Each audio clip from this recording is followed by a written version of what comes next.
Let's install this tape that looks like a wood mirror frame. I'm going to use my guest bath as an example, and here's what it looked like before. For the top and bottom pieces, I did not cut anything. I just lined up the tape with the bottom of the mirror and then pulled off the backing while guiding the tape. I did continuously smooth it out to make sure there were no bubbles. And then once I got to the clips, you'll see I just held the tape with both hands, and then I was able to just slip the tape behind the clips. And then right away, I just started smoothing it out.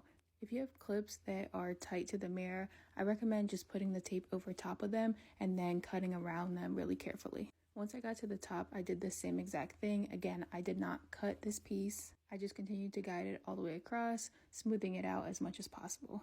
You'll see again, once I got to the clip, I did have to adjust it just a little bit, and you can easily just pull it back. So the best thing to do is just pull it flat as possible, and then you're able to just put it right underneath that clip. And here's what it looks like with those pieces on. And now to give it that real frame look, I folded each of the ends into a 90-degree triangle and folded the opposite way on the other side, pressing down to get a nice crease, and then I cut along that crease that I just made.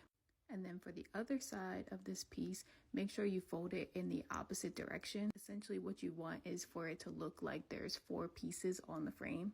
But if you were to cut the top and bottom pieces, it's possible there would be a gap because it would be really hard to make sure that you cut it exactly correct.